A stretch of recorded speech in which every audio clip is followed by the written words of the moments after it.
Hola, hola. Bienvenidos a Big Lev, Centinela de los últimos tiempos.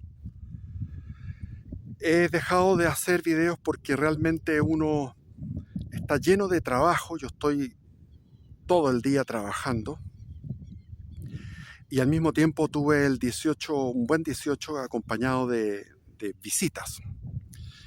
Y ahora recién estoy con tiempo para poder hacer un video. Algunas personas dicen, mira el tremendo fondo que tienes y no compartes tu territorio, porque dicen que todo esto es mío. Y me da risa, porque yo estoy caminando por un territorio que ni sé ni cómo se llama el dueño. No tengo idea cómo se llama el dueño de este territorio. Yo tengo media hectárea, joder, media hectárea. Y ahí he estado trabajando 4 años en media hectárea. Qué impresionante el trabajo que da. ¿Por qué? Porque tuve que talar la selva, porque tuve que llevar tierra desde abajo hacia arriba a un rellenos de piedra y arena, etcétera, etcétera, etcétera. Al final tengo 123 árboles, 300 nalcas, flores de todo tipo. Es un parque, es un paraíso del Edén, esa media hectárea. Y también he trabajado la media hectárea de mi hermana que está contigua a mí. Y de repente no siento necesidad de hacer video y sin embargo pasan por mi mente tantos temas. Tengo videos preparados en mi mente, pero como he pasado tanto tiempo quise hacer un video eh, de lo que me salga de los cojones, como dicen los españoles, de lo que me salga de los cojones. Y claro, podría comentar tanta cosa, porque estamos en un momento de la humanidad, de una perplejidad. Estamos estupefactos, los que tenemos conciencia, los que tenemos capacidad de asombro. Asombro frente al mal y frente al bien. Entonces, hoy día fui a misa. El cura, la misa anterior, cuando fui para el 18, me había hecho caso con mis recomendaciones y estaba el coro sin lo único que le había propuesto, porque no me voy a meter en todos los detalles de la liturgia sagrada, sino que le dije solamente lo del coro y finalmente arregló lo del coro hasta ayer, hasta hoy. ¿Por qué?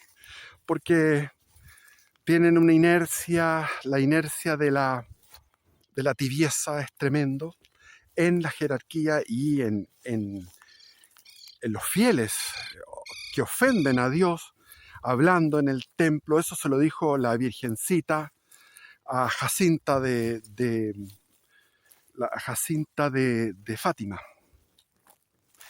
que Dios se ofende, o el Señor, su Hijo Jesús, se ofende por el ruido que se hace en la iglesia, por ir a conversar. Se ha perdido lo que es lo sagrado, se ha perdido la conciencia de la presencia de Dios en la Eucaristía. Tanto así que hay gente que, siendo católicos, se apartan y se transforman en sedevacantistas, que para mí eso es un suicidio también. Debemos estar ahí.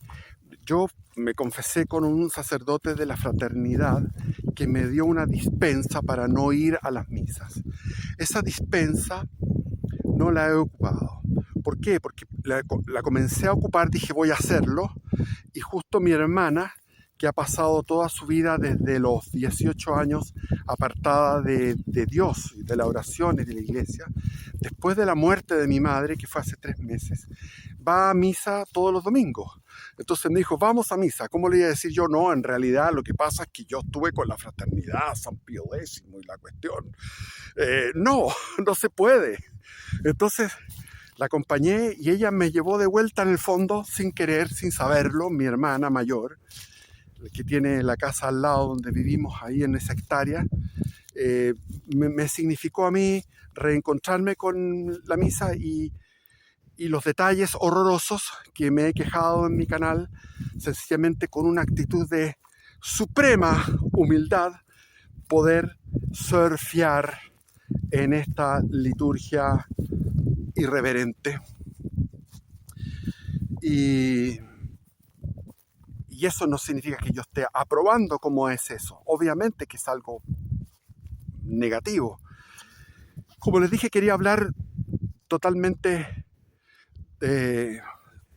tengo tantos temas que hablar. Miren aquí unos huevitos. Miren unos huevitos que veo ahí. ¡Oh, qué belleza! Esos son los trailers en esta tremenda pampa. Tremenda pampa. Allá están los trailers. Están muy afectados porque yo esté caminando por aquí.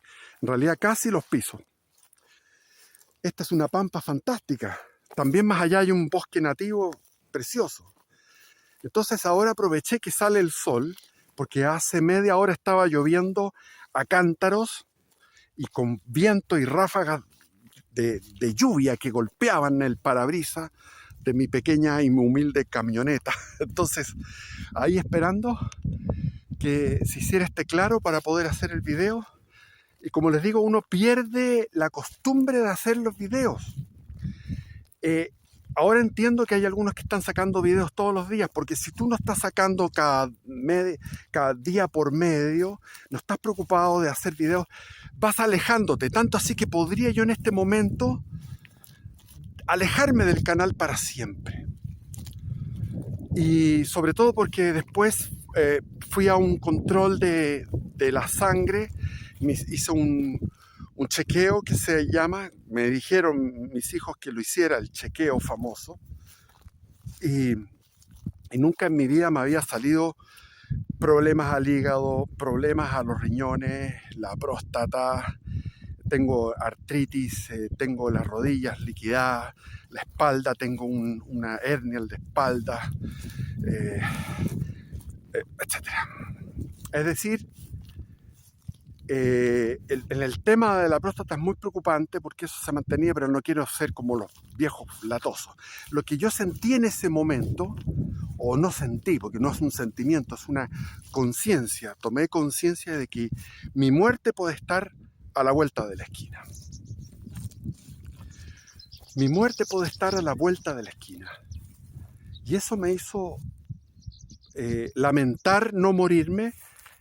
Eso me demuestra cómo estoy poco de mi santidad, que es, estoy en el nivel 1 o 2 de las moradas de Santa Teresa de Ávila.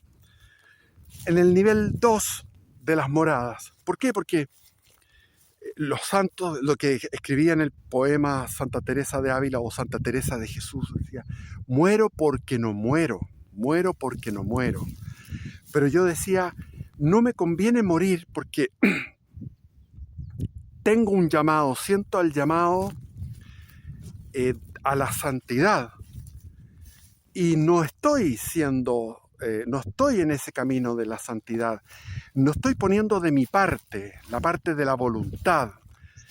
No se trata de ser un jansenista, es decir, de estar ahí y pensar que uno va a hacer un horario riguroso y eso me va a llevar a la santidad. La santidad es un abandonarse en la voluntad de Dios, pero ese abandono tiene que ir unido también a la voluntad. Y nosotros en esta época hemos olvidado la voluntad, como también se ha olvidado la memoria. En los colegios ya no se memoriza. Antiguamente se ejercitaba la voluntad, las fuerzas de voluntad, se ejercitaba la memoria y se aprendía de memoria. Ahora no, ahora la memoria es un músculo flácido, casi inútil, y la fuerza de voluntad también vamos por donde vamos fluyendo. Entonces nos manejamos más bien con la razón, con el raciocinio, pero al momento de enfrentarnos a un desafío de voluntad, cedemos. Y al ceder no tenemos continuidad, no tenemos perseverancia, por lo tanto la coronación de la voluntad es la perseverancia. No podemos perseverar. Entonces ahora tengo la intención de iniciar este camino de santidad porque la vida mía es breve y en cualquier momento puedo tener una sorpresa dada mi situación de salud, que yo voy a iniciar un ayuno y un semiayuno, oración más intensa, Es decir, propósitos, los propósitos de tener una superación espiritual. Y eso lo he tenido también toda mi vida, pero en caminos errados. Por ejemplo, el hinduismo. Yo fui hinduista 100%. Estuve ejercitándome en diferentes yogas y finalmente en la coronación del yoga más importante, el yoga la élite del yoga, en lo más excelso del Bhakti Yoga, que es, y del Raja Yoga, que es el Raja Yoga, es manejando las energías y llevando todas estas energías hacia los chakras superiores y para una devoción al Ser Supremo. Y eso lo hice. Y el hinduismo tiene cómo resuelve con una lógica humana el problema de la coexistencia de los seres finitos con un ser infinito. Si existe un ser infinito absolutamente autosuficiente, que es el ser que es el sustento de todo, que es el motor inmóvil, la primera causa, desde donde la perfección de todo lo que es la belleza, la perfección de todo lo que es la verdad, la perfección de todo lo que es el bien. Entonces, ese ser que es infinitamente trascendente a los seres finitos, ¿cómo pudo, de qué forma pudo hacer un hueco en el ser, en cuanto ser, que es él, que él ocupa todo el ser? ¿Cómo él pudo haber hecho un hueco y habernos engendrado, creado en cantidad de miles de millones y millones y millones y billones y billones de seres de distintas especies y nuestro ser, que es el de ser un animal racional, este ser humano a través de épocas y edades, siglos y siglos de historia, donde cada uno tuvo diferentes manifestaciones en culturas, en civilizaciones. Entonces es una inmensidad la creación de Dios.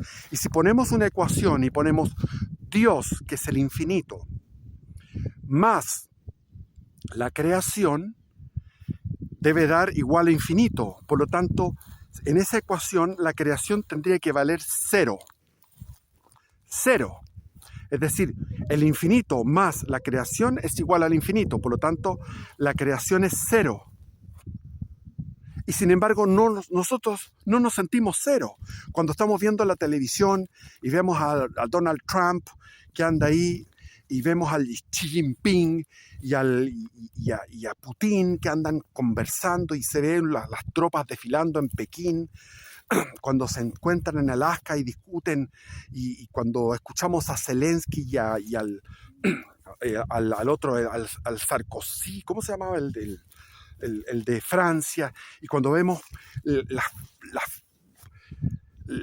huelgas inmensas, las manifestaciones, no huelgas, las manifestaciones violentas en Inglaterra, en Francia, en Nepal, en Indonesia, todo lo que está, ese mundo es un mundo real. Es un mundo real, el océano es un mundo real,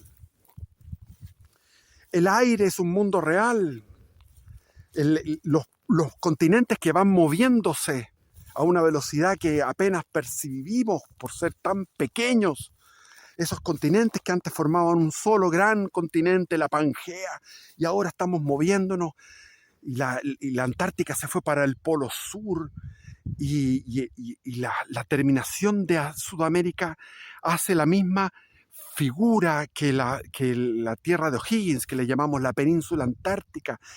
Parece que fueran como en un espejo. ¿Por qué se dio eso?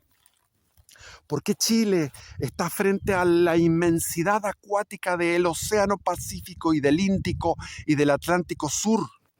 Porque si estamos en la Patagonia, podemos mirar hacia adelante y vamos a ver océano, océano, océano, y vamos a tocarnos quizás con Tasmania al sur pero podemos pasar por al lado de Tasmania, al sur de Australia. Pasamos por al lado de Tasmania y nos metemos en el Índico y pura agua, agua, agua. Y pasamos por el sur de África, sin ver a África, y llegamos a la Patagonia, Argentina, a la Patagonia Oriental. Todo eso es verdad. Pero ¿cómo es posible que todo eso que es tan verdad, como si tú te tiras de un edificio, vas a sentir que es verdad? Que no vas a volar, que vas a pensar en tu vida en esos segundos y vas a caer y te vas a estrellar en el pavimento y se va a reventar todos tus sesos. Como lo vi yo de un sacerdote que fundó la parroquia Santa María de las Condes. Ese sacerdote basualto, cuando era niño, iba en el Opel, teníamos un Opel Station Wagon, y mi mamá me dijo no mires, y yo no le obedecí, y miré en los sesos, vi la sotana manchada en sangre y vi los sesos rotos, o sea, el cráneo roto, la sangre esparcida y los sesos. Dije yo, pero esto es real, todo esto es real. Entonces, ¿cómo lo solucionan los hinduistas? Dicen, el infinito más la creación es igual al infinito, por lo tanto la creación es cero. No, la creación está dentro del infinito. Es un panteísmo, está dentro del infinito. Y ellos meten a su vez toda una enjundia racional con respecto a lo que es la reencarnación, cómo trabajan el tema del karma, de la reencarnación. Te enseñan mil cosas, o sea, era una cantidad de conocimientos que yo los adquirí en su momento y era devoto de aquellos conocimientos. Pero cuando uno estudia la historia, se da cuenta que hay una anomalía histórica. Te tropiezas con una piedra en el siglo I. Y esa piedra es Jesucristo. Jesucristo es algo extraño. No hay cómo probar que es un personaje histórico solamente. Hay ciertas cosas que son medias históricas, pero es una anomalía. Es algo que va completamente fuera. Tanto es así que él revela cómo es la intimidad de Dios. Dice, la intimidad de Dios es una trinidad, donde el Padre engendra al Hijo y hace todas las cosas, toda la creación la hace a través del Hijo y por el Hijo. Y en el amor entre el Padre y el Hijo engendra el Espíritu Santo. Y el Espíritu Santo en su esterilidad no puede hacer una nueva persona más divina. Se casa con María y engendra a Jesús. El verbo, el nous, el mundo de las ideas, el mundo de la verdad. Eso, ahí, en el sagrado útero de María, humilde útero de María. Y como que fue todo preparado durante 2000 años, desde Abraham hasta María, hay 2000 años de una pedagogía divina fuerte, recia, contundente, para poder enderezar ese pueblo a una fracción de ese pueblo, a una élite, y de ahí viene esa élite formidable, donde está, como dice Jesús, el mejor nacido de vientre humano, que es Juan Bautista y Juan Evangelista y Pedro y Pablo, Saulo de Tarso, el gigante de Saulo de Tarso, que con una personalidad arrolladora, con un fuego interno, hizo que se diera en el año 49 ese primer concilio de la iglesia, donde estaba Santiago, favorito de Jesús, Santiago, Pedro, Juan, los tres favoritos de los 12, en ese primer concilio, escuchando los argumentos enfáticos, categóricos, apasionados, elocuentes de Saulo de Tarso, el que perseguía a los cristianos, llamándolos a liberarse de esa cosa pueblerina, de esa cosa de la ley antigua, de la ley de la carne, de la circuncisión, pero no es solo la circuncisión, es mucho más que la circuncisión. Voy a tratar de ir caminando hacia atrás. Eso es mejor, porque se me acabó, aquí estoy con esto, y como la luz del sol me da ahí, voy a ir caminando hacia atrás. Entonces, este es un ejercicio el arte marcial mapuche en las playas. Las tropas de élite, los mejores selectos, los Kona, los guerreros, reches, se ejercitaban en correr hacia atrás y muchas otras ejercicios que yo practiqué porque es lo que se llama el Koye Yaujin, que es la disciplina marcial mapuche. Yo estuve en distintas cosas. Estuve en un grupo de atletismo, que no era un grupo, perdón, era la selección de atletismo de España. Ahora, ¿cómo llegué ahí? Bueno, es una larga historia, pero llegué a estar ahí con la selección de atletismo de España el año 83. Y fuerte, era un entrenamiento brutal. Después he estado en distintos entrenamientos, pero el Koye Yaujin era lo más intenso que he vivido, que lo hacían los hermanos Vázquez. Subir a los árboles, saltar desde arriba, imitar el movimiento de los animales como de un cocodrilo, por ejemplo, cosas así, o sea, reptar, o sea, hacer una cantidad de movimientos que eran dificilísimos, y en medio de la selva de la Araucanía, en la poca selva que quedaba en aquellos años. Estoy hablando del año 92, 93. Bueno, es una digresión. Por eso les digo, estoy con un tema libre hablando de cualquier clase de pescado. Cualquier clase de pescado. Entonces, el hinduismo tiene una racionalidad. Tanta racionalidad como la tiene el catolicismo. Para mí son las únicas dos religiones. El hinduismo como religión natural, que como es una religión natural, que es el camino del hombre hacia Dios, elaborando una serie de disciplinas como el Hatha Yoga, que todos conocen, que es la disciplina de las posturas, la disciplina del físico. Después viene el Gnama Yoga, de gnosis, de conocimiento. Tiene la misma raíz sánscrita. El sánscrito tiene la misma raíz que el griego. Ahí el Gnama, gnosis. El Gnama Yoga, del conocimiento. El Bhakti Yoga, que es el camino del Bhakti. El Bhakti es es el último, que es el devocional. El Karma Yoga. Karma Yoga es el camino de el amor desinteresado, es decir, karma, caridad. Karma, caridad, caritas, caridad, karma. Tiene la misma raíz de este idioma indoeuropeo, que lo ponen en duda, pero había un idioma que unificaba, hay todos unos estudios lingüísticos. Bueno,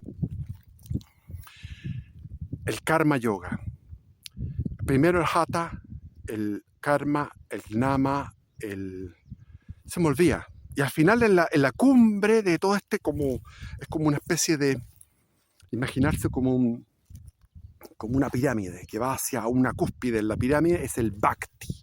El Raja Yoga y el Bhakti Yoga. En el Raja Yoga yo aprendí y soy todavía un Kriyavan. Es decir, un Kriyavan es uno que estuvo 5 años para llegar a esa iniciación. Entonces, pero sin embargo tienen también una trinidad que es Brahma, que es como Dios Padre, Vishnu, que es como el Dios Hijo, también es lo mismo, el creador, el Vishnu es como el nous de Plotino, pero tienen a Shiva. Y en el Shiva, el dios de la destrucción, y los devotos de Shiva, eso es como el sazonado racional, pero con algunos ingredientes demoníacos. Entonces, ambas tienen una racionalidad, pero la racionalidad del catolicismo es tan evidente y quiero mostrarles a ustedes lo que es las pruebas, seguir con las pruebas de la existencia de Dios en el próximo capítulo. Ojalá irme a las moradas de Santa Teresa de Ávila, que ella había escrito, ya le habían pedido que escribiera su vida, escribió su vida, y esa vida llegó a la Inquisición, y la Inquisición la tenía ahí estudiándole, no soltaban el libro, lo tenían ahí con lupa, porque eran los tiempos de la Reforma y la Contrarreforma, 1577. Santa Teresa de Ávila había nacido en 1515, 2 años antes de que se nombrara rey de España a Carlos I o Carlos V de Alemania, del Sacro Imperio Romano Germánico, y comenzara esa época de gloria de España, donde se enfrentó a todo el mundo. Se enfrentaron a los herejes que estaban en Flandes, a Inglaterra, otros herejes, contra los otomanos, salvando a Europa de los otomanos y conquistando un mundo inmenso como era la América hispánica, desde California, desde lo que es ahora Oregon, California, hasta el Cabo de Hornos, hasta Chiloé, digamos. Entonces, en medio de todo ese frenesí de actividad por la fe, de expansión de la civilización cristiana, estaban en lo más íntimo, lo más callado, lo más silencioso. Estaba Juan de Ávila, que murió en ese año 1577. Juan de Ávila, gran teólogo, gran místico. Estaba San Juan de la Cruz, San Juan de Ávila y San Juan de la Cruz. Y estaba esta Teresa, que ella comenzó a fundar monasterios a los 52 años. A los 47 tuvo visiones, tuvo experiencias místicas, comenzó a fundar un convento pequeño para ella, para una cosa humilde, pero Dios le fue mostrando que su voluntad era que fundara muchos conventos de carmelitas descalzas, y al final, desde los 52 años hasta los 67 en que fallece, fueron 15 conventos más que se fueron inaugurando con una actividad impresionante. La actividad de la santa era impresionante. Arriba de carruajes recorriendo toda Castilla y toda Andalucía y toda Extremadura para visitar los conventos que había ido, o monasterios conventuales de monjas carmelitas. Y mientras tanto le pedían que escribiera. Y había escrito, como les digo, esa vida, y la vida de ella estaba en manos de la Inquisición, y dijo, pero yo no quiero volver a escribir esto. Pero le dijeron, eso lo escribió hace años.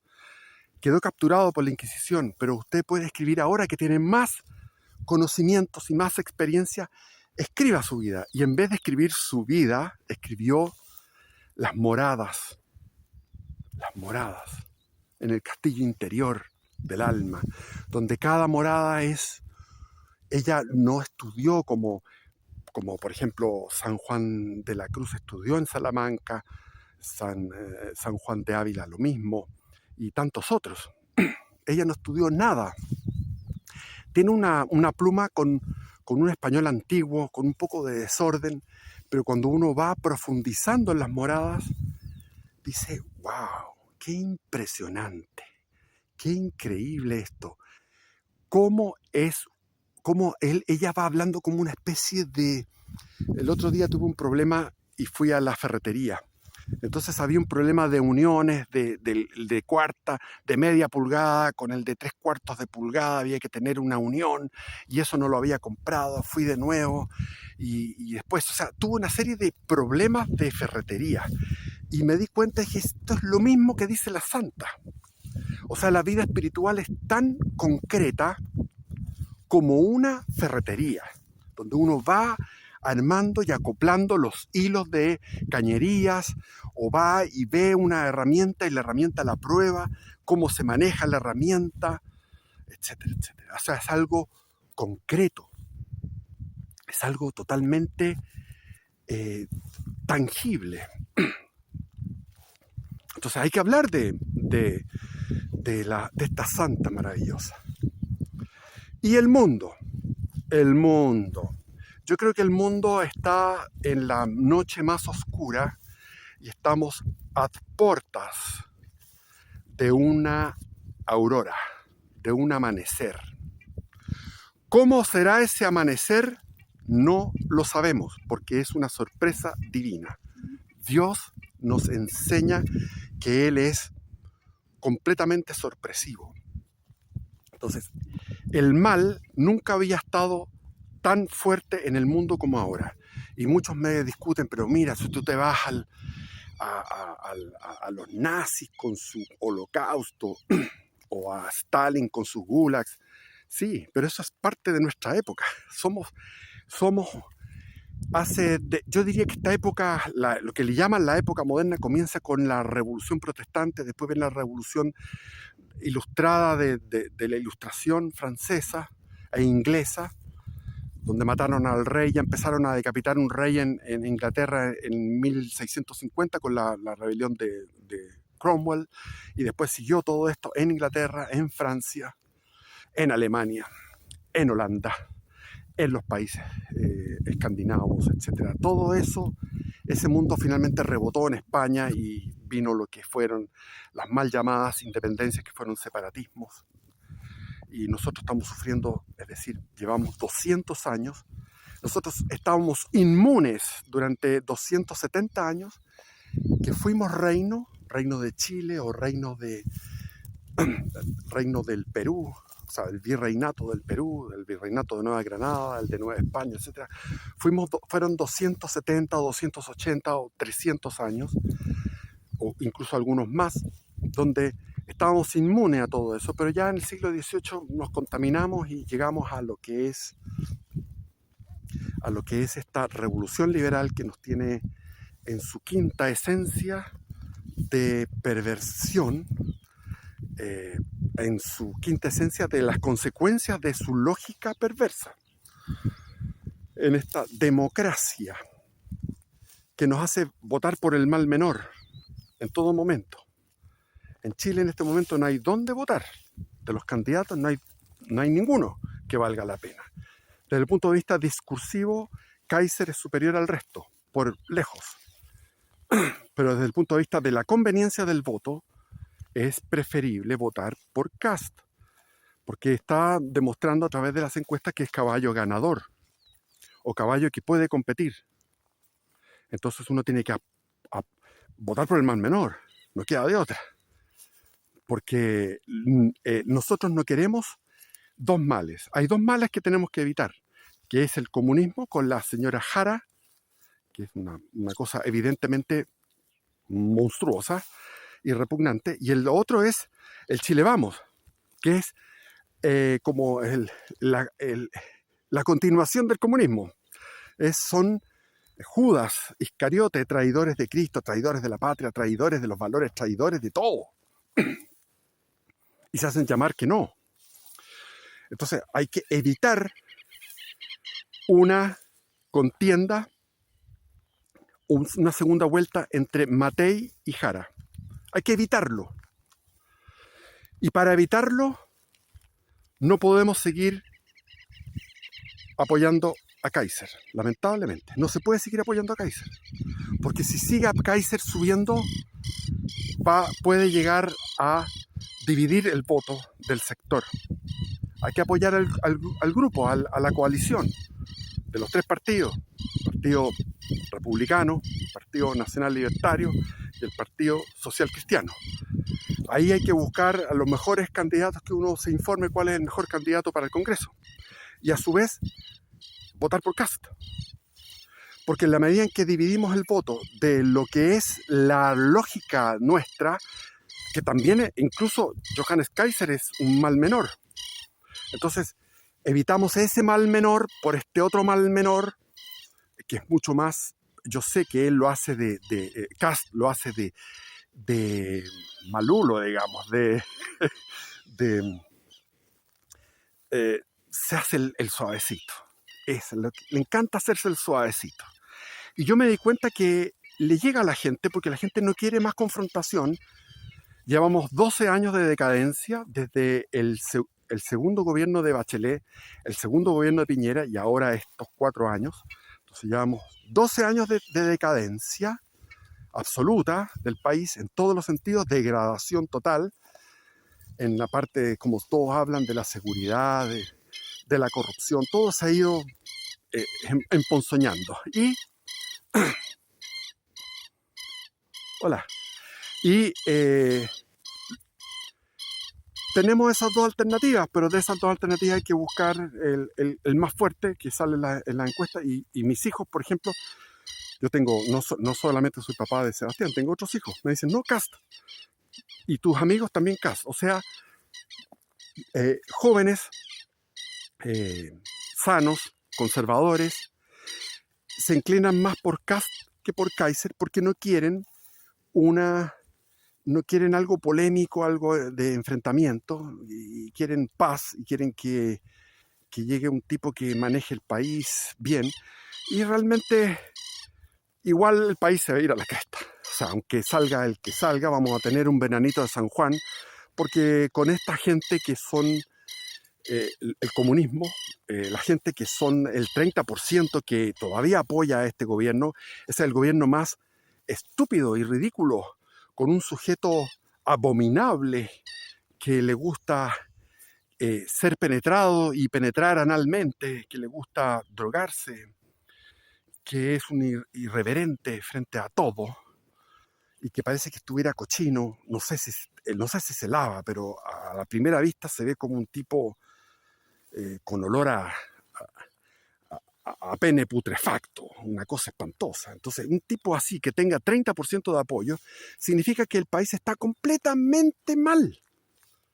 Completamente mal. ¿Cómo puede ser eso? Estamos locos. Yo me acuerdo cuando andaba en España en la década del 80, me di cuenta lo loco que yo andaba. Andaba muy loco. Y esa locura era la locura de Chile. Yo como chileno me di cuenta y dije, qué loco soy. Traigo todos los problemas de mi patria, como decía el poeta Huidobro, Vicente Huidobro. Decía, los chilenos aristocráticos. Vamos, decía él, a Europa a hacer nuestra educación sexy mental. Y eso comenzó ya después de la Guerra del Pacífico. Tengo yo un tío que nació el 14 de julio en París. Mi abuelo iba a París y tengo un escritorio que trajo de París, lo tengo acá, en este lugar, con algunos recuerdos, tengo fotos y todo, y tengo el listado de los tíos que murieron. O sea, fue un matrimonio que tuvieron 12 hijos y solamente 4 sobrevivieron a la edad adulta. Impresionante. Todos los demás fueron muriendo a los primeros meses de vida o después cuando eran niños. Era la realidad de comienzos del siglo XX. Esa familia... Uy, esta cuestión está más mala. Tengo que arreglarlo. Entonces, Trump como que empieza a decepcionar, ¿eh? Porque Trump se suponía que iba a ser, claro, está cumpliendo con American First, ya, primero América, seguro, América, lo que ellos llaman América, Estados Unidos, primero, es verdad. Pero en eso está echándose a Europa. A Europa se la está cargando. Se está cargando a Europa Trump. Porque le está pidiendo que ellos se financien el tema armamentístico. Por otro lado, los europeos están locos de paranoia de que los rusos vayan a invadir. Ridículo. Si Putin no es un Hitler que va a ir a invadir a llegar hasta Lisboa. No. A lo más quizás podría ser, no tengo idea si está en su corazoncito, las 3 repúblicas bálticas. o si no llegar por Rumanía hasta Constantinopla y refundar Constantinopla, el imperio bizantino ortodoxo. Se me cae esta weá. Entonces, a lo más debe haber algún sueño mojado de Putin, pero él es un hombre realista. Entonces, el 5% del producto geográfico, del Producto Interno Bruto dedicado a las armas, no es compatible con que la generación boomers, o sea, mi generación, que ahora está, que fuimos la más, donde no, había más reproducción viva, o sea, gracias a la medicina salimos todos airosos de mortandad infantil, mortandad de bebés infantiles y juveniles, y estamos todos viejos, y todos estos viejos estamos listos para cobrar nuestra pensión. Afortunadamente en Chile tenemos la AFP. Yo tengo mi AFP, gracias a Dios, que me mantiene. Pero allá es una pensión garantizada universal que viene del Estado. Y más encima están con las políticas de energía verde. Entonces la Unión Europea es algo a destiempo y progresista, que debería haber sido una Unión Europea en el deber ser, que no existe, porque eso es una cosa que no existe nunca, el deber ser, lo que debería haber sido. En la época en que estaba en la época de la Belle Époque, desde 1870 a 1914, sin guerra, no habría habido guerra. Ahí debería haber existido una alianza de los imperios. Había una alianza entre Inglaterra y Francia. Había una alianza entre Alemania y Austria. Pero eran alianzas por afinidades, pero podría haberse hecho una alianza de toda Europa, pero eso no fue, porque es cosa de lo que no fue. No vamos a hablar de lo que no fue, sino que está tardía, después de 2 guerras mundiales, que fue como un ariete que golpea una puerta para entrar y romper. Un golpe de ariete, la Primera Guerra Mundial. Después otro golpe de ariete, Segunda Guerra Mundial. Y después, lo que vivimos. La escuela de Frankfurt huyó de Hitler y se fue a Estados Unidos, contaminó toda la universidad norteamericana hasta el día de hoy. Los pobres cabros, los pobres jóvenes reciben una educación monstruosa.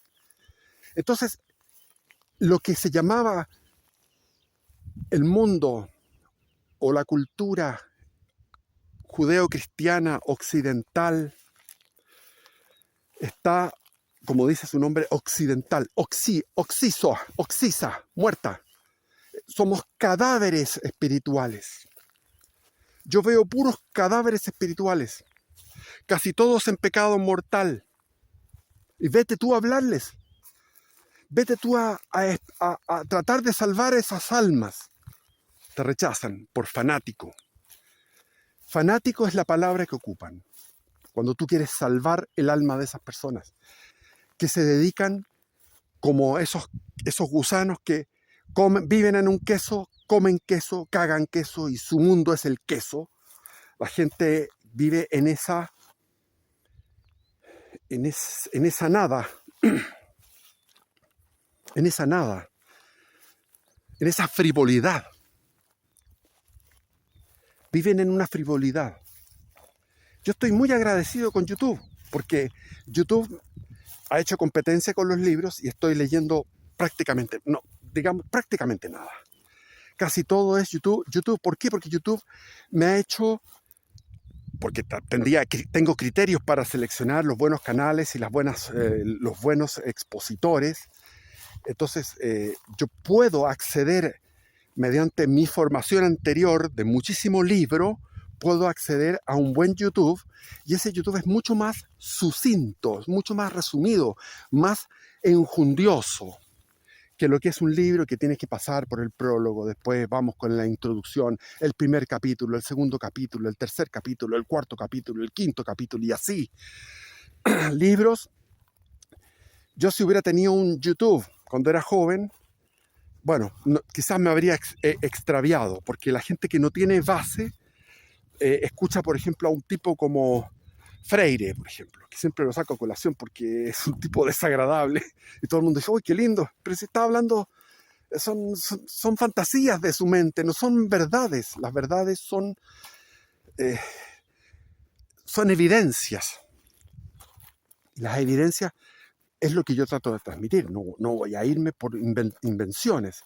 Entonces, YouTube es como, yo podría hacer una especie de poesía a mi celular y a YouTube, es decir, a través de él he podido yo visitar esto y lo otro y lo demás. Allá en YouTube tú puedes, desde oraciones, o sea, tenemos una época tan rica que cómo habrían gozado los católicos, la gente espiritual del pasado, si tuviera acceso a tanta información espiritual.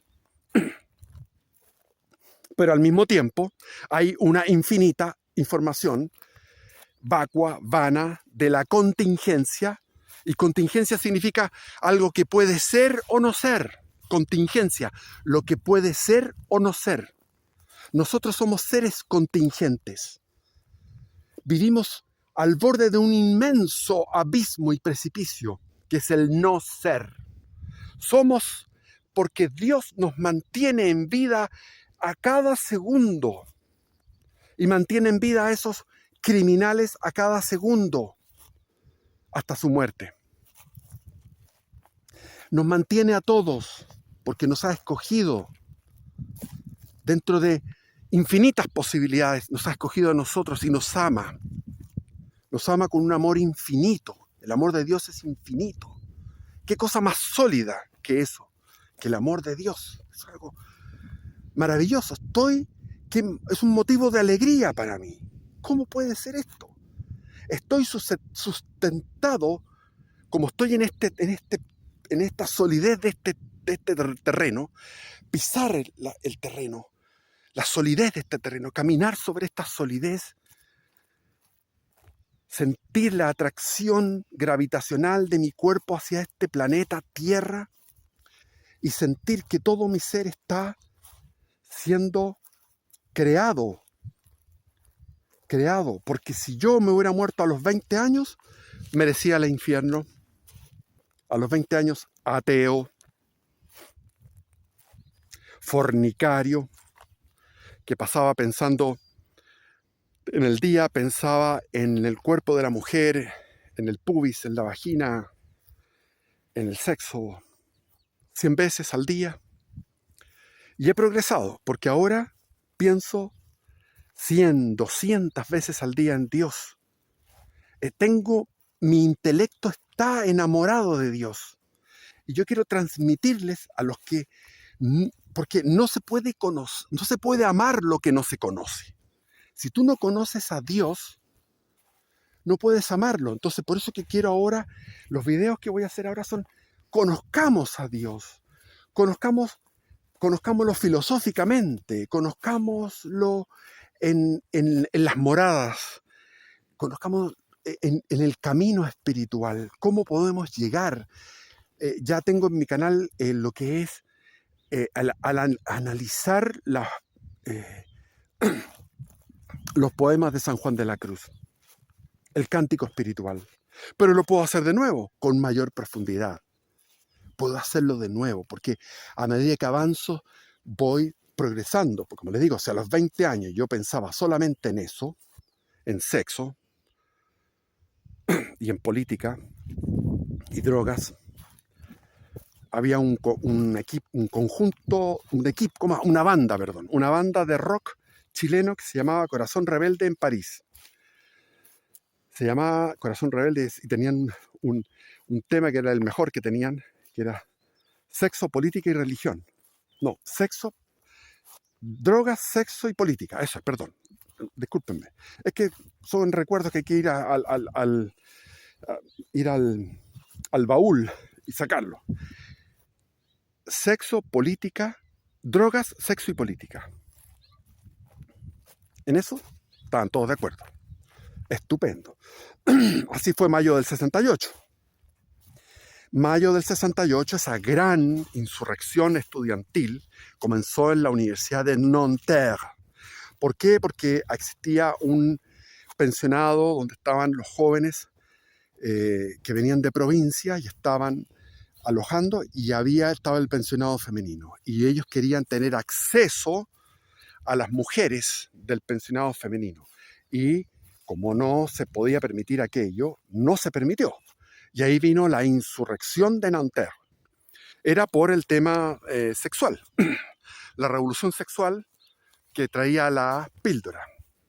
Y de ahí después de Nanterre se plegó Vincennes, y después todo lo que es las universidades de París, que son todas la Sorbonne, pero están en la 17e, la arrondissement, no sé cuánto, etc. Y ahí estaba gobernando Charles de Gaulle. Entonces salió en la televisión, dijo, il y a des groupuscules, hay unos grupúsculos. Los despreció. Le dijo, hay unos grupúsculos. Estaba todo París incendiado. Estaba todo jodido París con una tremenda revuelta. Hay unos grupúsculos. Pero yo, sobre mi cadáver. Como lo hizo Díaz-Canel, el cubano. Sobre mi cadáver. Es lo que debería haber hecho un valiente patriota que no tuvimos en ese momento.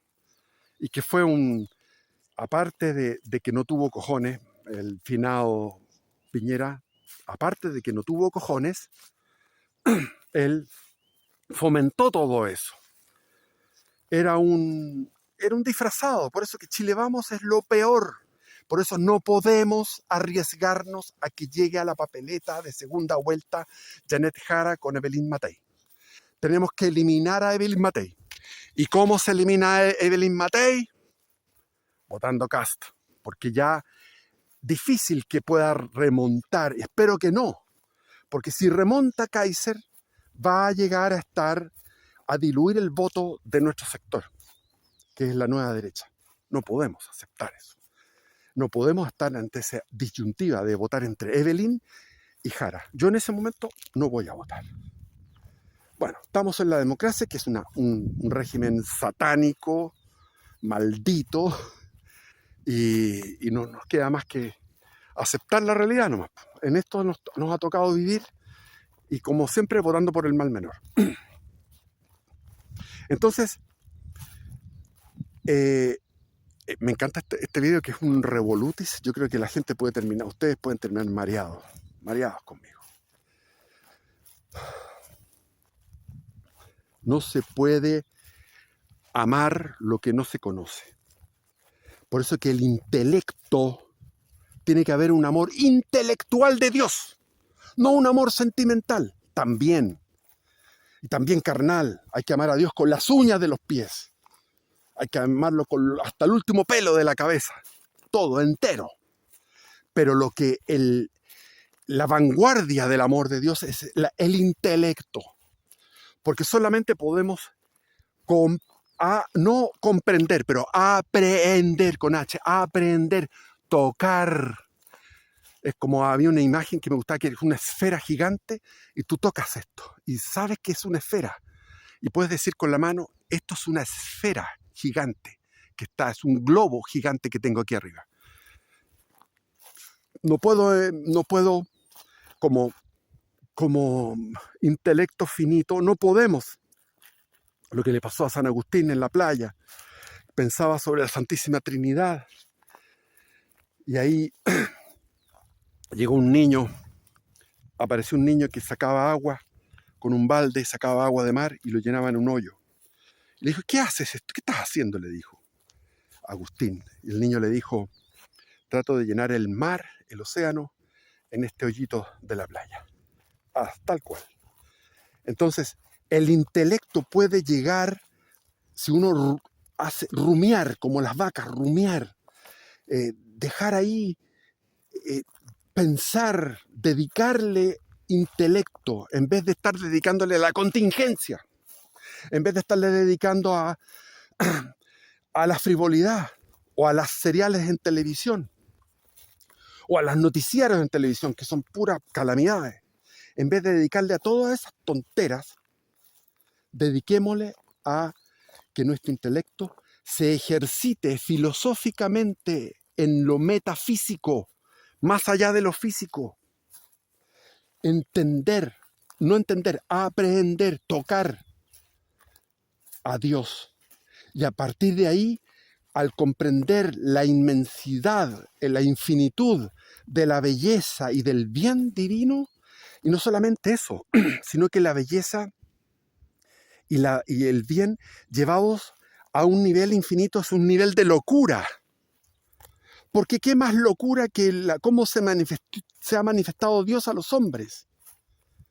Se ha manifestado en un ser que nació en Belén, fue un obrero o un lo que sea, aunque haya sido medio ingeniero, constructor, pero después, ¿qué fue? Murió ajusticiado por los hombres y soportando una injusticia tan grande como fue su muerte. Entonces, ¿qué es eso? El abajamiento, lo que dice San Pablo. Él, no mirando su condición magnánima, inmarcesible, una cosa, no se abajó a ser una criatura humana que defeca, que orina, que puede tener gases. Eso, una condición humana. Y después se abajó mucho más aún, a una muerte en cruz. O sea, la humildad de Dios es algo que es una locura. El amor y la humildad de Dios es una locura máxima. Eso lo dice un místico. Dios es loco de amor. Y lo hizo por cuántos. Por mí, espero que por mí, que no me condene. Que viva en estado de gracia. Por ti, en estado de gracia. Confesión, por lo menos una vez al mes. Comunión, por lo menos 4 veces al mes. Oración, todos los días. Ojalá rosario todos los días. Mantenernos en estado de gracia e intensificar ese estado de gracia. Pasar de la primera y segunda morada a la tercera, a la cuarta. Ir hacia moradas superiores, o mejor dicho, en ese castillo interior, llegar a la alcoba más íntima, hacia esa cama de 2 plazas que está ahí para que Dios nos ame con el beso de su boca. Con el beso de su boca. Entonces es una miel. Dios es una miel infinita. Y la estamos perdiendo, la estamos derrochando con el tin, tin, tan, cachacán. Uno va a comprar a cualquier negocio para música acá en el campo, música mexicana, música del reggaetón, etcétera. Horrible, en todas partes, no hay silencio, porque el silencio es lo que te permite a ti adorar. Adorado sea el Padre, adorado sea el Hijo, adorado sea el Espíritu Santo. En este lugar, en todos los lugares de este universo, en todos los universos que pudieran existir, y en el cielo con mayúscula, o en los cielos con mayúscula, donde Él habita. Porque dice, hágase tu voluntad aquí, en este planeta Tierra, como lo es en el cielo, al otro lado del universo. El universo es una cápsula oscura, de oscuridad, con billones y millones de galaxias, con billones y millones de estrellas, pero que está ahí, es una cápsula oscura, y que está rodeado por un océano de luz, de una luz que no podemos ni imaginar, porque no podemos imaginar a Dios. Por eso que el intelecto es lo que nos lleva. Tenemos que ejercitar ese intelecto. El amor intelectual. Es lo que hacían los misioneros cuando llegaron a México, lo que era la Nueva España. Se encontraron con una cultura genocida, donde había sacrificios humanos por cientos de miles de sacrificios humanos para mantener que el sol siguiera dando vuelta alrededor de la tierra. Mataban y extraían los corazones palpitantes, si se pudiera, y se lo comían. Se comían los muslos y después el resto del cuerpo se lo daban a los guerreros, a los guardias del templo. Y llegar a esa cultura con esa locura de un Dios que Él se sacrificó por nosotros. Los indios entendieron perfecto, pero al mismo tiempo los misioneros les daban rudimentos intelectuales en su catequesis, en su evangelización. Rudimentos intelectuales.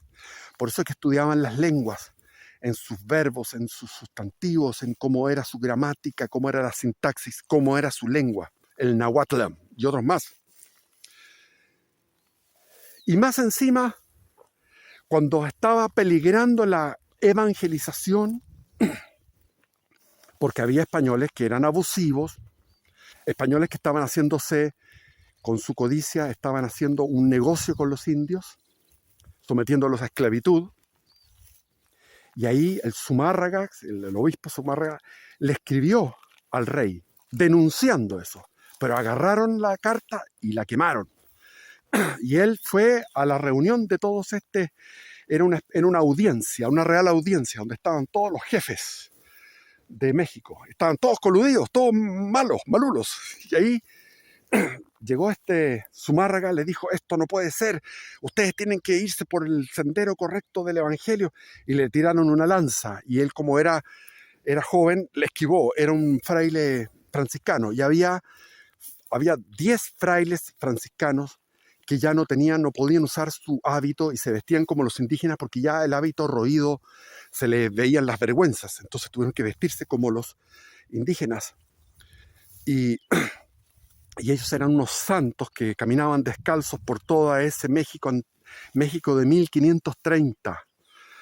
¿Y qué es lo que hacían? Mientras ellos estaban ahí, estaba Santa Teresa de Ávila, tenía 15 años y estaba entrando en el convento. En ese momento estaba Ignacio de Loyola, San Ignacio de Loyola, en París, comenzando sus estudios de filosofía y teología y dando los ejercicios espirituales. Y en ese momento el obispo escribe una carta denunciando esto, habla con un jefe de un navío que volvía a España, y el jefe dijo, no lo puedo tener dentro de la embarcación porque me van a atrapar la carta. Puede haber alguno de estos que siguen a estos gallos. O sea, algún enviado de estos jefes, de esta Real Audiencia de México, de la Ciudad de México, que todavía era una laguna. Estaban construyendo encima de lo que había sido Tenochtitlán. Y lo puso en un barril con brea que iba flotando. Entonces, por la popa de esta carabela iba el barril con brea, y llegaba la carabela llegó a, ¿cómo se llama esto? A La Coruña, y llegó esta información al rey. Pero justo viene la aparición de María en el Tepeyac, con ¿cómo se llamaba? Juan, ¿cómo se llamaba? San Juan, el indiecito con todo cariño, indiecito, que era un santo, que se le apareció a la Virgen en Tepeyac, y esa colina se multiplicó, aparecieron unas rosas que no existían en Nueva España, que eran de España, rosas en esa época que tampoco era una época para que estuvieran florecidas, y él las tomó en su tilma y se las llevó. Tuvo que pasar la barrera porque habían unos vigilantes del obispo que no le tenían buenas, que eran malulos también. Pero finalmente, con paciencia, esperó, y cuando se encontró con el obispo Zumárraga, ¡buah!, soltó la tilma y cayeron al suelo todas las rosas que habían germinado milagrosamente en el Tepeyac. Y ahí quedó en la retina de la tilma, quedó en la tilma, que es un poncho como de paja, de junco. La tilma está hecho con junco.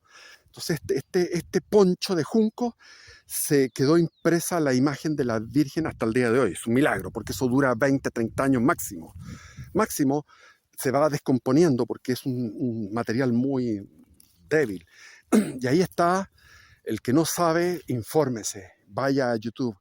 Lo que dice la tilma, lo que dijo la Virgen a través de un lenguaje no verbal en esa imagen que convirtió a 1.000.000 de indígenas de México.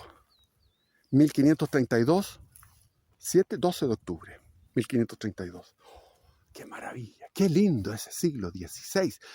Con unos abismos tremendos como fue la Revolución Protestante, con crímenes y genocidios en Alemania, en Suecia, en Noruega, en Holanda, en Inglaterra, etc. Y sin embargo, a través de España, a través de Portugal y España, pero sobre todo de España, qué alturas, qué abismos y qué alturas. O sea, es tan grande la altura como los abismos. Pero en esta época no tenemos eso. Tenemos solo abismos y tenemos que generar alturas. Tenemos que ser nosotros ese remanente fiel de la Iglesia que podamos, a través de nuestro esfuerzo diario, generar alturas que compensen los abismos. Eso dicho. Bendiciones, viva Cristo Rey.